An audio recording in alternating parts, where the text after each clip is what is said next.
Hello বন্ধুরা, নমস্কার। এই যে দেখুন, শুভ দুপুর। এইটা হচ্ছে আমাদের বেলদার সত্যনারায়ণ মন্দির। সত্যনারায়ণ মন্দিরে আমার মেয়েদের আমাদের যে লীগ অফিসে, আমাদের আর্মি লীগ অফিসে অনুষ্ঠান হচ্ছিল, সেইখানে আমরা গেছিলাম। তো আসার পথেই ঢুকলাম, গার্লস স্কুলের ঠিক পাশেই হচ্ছে সত্যনারায়ণ মন্দির। এই যে আমার দুই মেয়ে, আমার শাশুড়ি মা পুরো ঠাকুরকে প্রণাম করছে শুয়ে করে, আর আমি তিনবার আমাদের মন্দিরের ঘন্টিটা বাজিয়ে নিলাম।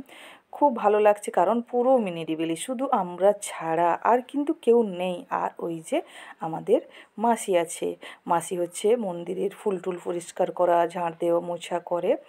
আর ঠাকুর মশাই একটু খাওয়া দাওয়ার পরে জিরোতে গেছেন। আর এখানে হচ্ছে আমাদের নারায়ণ ঠাকুর আছেন এর ভিতরে। আর এই যে দেখুন, রাধাকৃষ্ণ।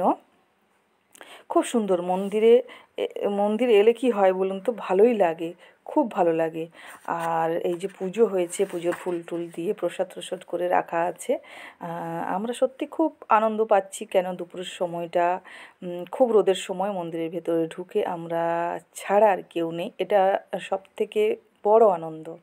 আর আমরা সত্যনারায়ণ মন্দিরে যাই, কখন যাই, এই যে জন্মাষ্টমী, রাধাষ্টমী, এছাড়াও আমাদের পুজো দিতে দিতে যাওয়া হয়।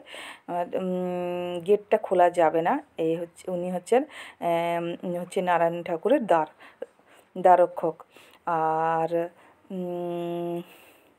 এই যে এখানে হচ্ছে রাম লক্ষ্মণ সীতা, এই যে কত সুন্দর দেখেছেন, খুব সুন্দর লাগে। আর এখানে গেলে মনটাই ভরে যায়, খুব ভালো লাগে। খুব সুন্দর করে সাজানো আছে, উনি পরিষ্কার করছেন আর আমাদের বলে বলে দিচ্ছেন। তো আমার খুব ভালোই লাগে। আমরা ঘুরছি, ঠাকুরের সামনে দাঁড়িয়ে আছি। তারপরে আমার ছোটো মেয়ে তো সব থেকে খুশি, ও তো মানে ওর খুশির সীমা নেই। এই যে ও পুরো মন্দিরের চারদিকে, আমরা যে 7বার গেলে ঘুরি না, ওর চারদিকেই ও ঘুরে যাচ্ছে আনন্দে। আর এখানে হচ্ছে মা বসে আছেন। আর এটা হচ্ছে হনুমানজি। জয় হনুমান জি, জয় বজরংবলী, জয় বলুন।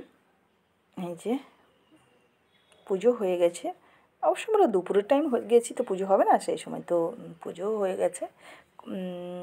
আর এটা হচ্ছে কি বলুন তো, আমার বাবার মন্দির। এটা বাবা ভোলেনাথের মন্দির। এই যে শিবলিঙ্গ, এই যে শিবলিঙ্গ আছে। শিবলিঙ্গতে ফুল টুল দিয়ে করে সবাই আমরা গেলাম, সেখানে প্রণামও করে নিলাম। আর বাবা থাকবে, আর মা পার্বতী থাকবে না, এ হয় নাকি? এটা হচ্ছে আমাদের গণপতি বাপ্পা, গণেশ ঠাকুর, আর মাঝখানে বসে আছেন মা পার্বতী। তারপরে সাইডে আছে কার্তিক। এই যে পার্বতী মা, গণেশ আর কার্তিক, তিনজনেই বসে আছে। এই যে দেখুন, আর এই যে বাবার ষাঁড়, আর মাসি হচ্ছে পরিষ্কার করছেন। মাসি পুজো টুজোর পরে এই যে ফুল টুল এ করে পরিষ্কার করছেন, মাসি ধোয়াধুয়ি করবেন। মাসি ধুচ্ছে আর বলছে, আমি যে করি আমার মানে খুব ভালো লাগে, আমি ঠাকুরের সেবা যে করি, এটা আমার খুব ভালো লাগে। আর এই সময় দুপুরের টাইমটা তো ঠাকুরমশাই একটু খাওয়া দাওয়ার পরে জিরোতে গেছেন, বিশ্রাম নিচ্ছেন। আর মাসি পুরো পরিষ্কার করছে, আর কিন্তু কেউ নেই, মাসি আর আমার দুই মেয়ের শাশুড়ি মা, আমার স্বামী স্ত্রী, আমরা 5জন 6জন ছাড়া মন্দিরে কেউ নেই। এত ভিড় হয়, এত ভিড় হয়। এই তো সামনে চতুর্দশী গেল, তাতে তো প্রচুর ভিড় হয়েছিল, প্রচুর ভিড়, মানে ঢোকার মতো জায়গা ছিল না। আর আমার সত্যি খুব ভালো লাগছে, কেন আমরা নিজেরাই চারদিক ঘুরে বেড়াচ্ছি, তো খুব ভালো লাগছে, নিজেদের মতো করে ঘুরে বেড়াচ্ছি। আর এক সময় আমরা যখন পুজো দিতে আসি, রাধাষ্টমী, জন্মাষ্টমীতে তখন আসি, কত সুন্দর করে সাজাই, কিন্তু তখন আমরা অত করতে পারি না। আর দেখুন, এই যে আমরা মন্দিরের পেছনটা চলে এসেছি, তোমাদের দাদাভাই দেখাচ্ছে। এই যে দেখো, এই প্যান্ডেল হয়েছে, প্যান্ডেলের ভেতর হচ্ছে বিয়ে বাড়ি হয়, অনুষ্ঠান বাড়ি হয়। আর বিশেষ করে মারোয়ারিদের হচ্ছে অনুষ্ঠান, তাদের বিয়েবাড়িটা বেশি হয়। এই যে কত সুন্দর ঘরের ভিতরে এ করা আছে, এগুলো হচ্ছে থাকে লোক বসে বিশ্রাম করে, তারপরে অনেক লোকের থাকার ব্যবস্থা। এই যে পাতাবাহার কত সুন্দর গাছ। আর এদিকটার সাইডটা দেখলাম, খুব ভালো লেগেছে। পেছনের পরিবেশটাও খুব সুন্দর।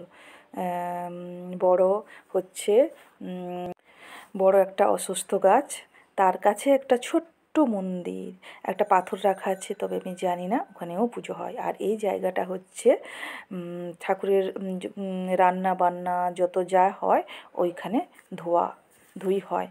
ওই তো হাঁড়ি কড়া টড়া সব রাখাই আছে।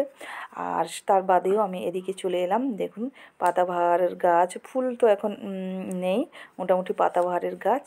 এই যে বাঁশ পড়ে আছে চারদিক। আমার মেয়ে আবার ওই পেছনটায় উঠে যাচ্ছে ওদিকে কি আছে দেখার জন্য। ওটা পেছনে একবারে, ওটা ওদিকটা ডাস্টবিনের মতো আছে। এবার ঘুরে এলাম। নমস্কার।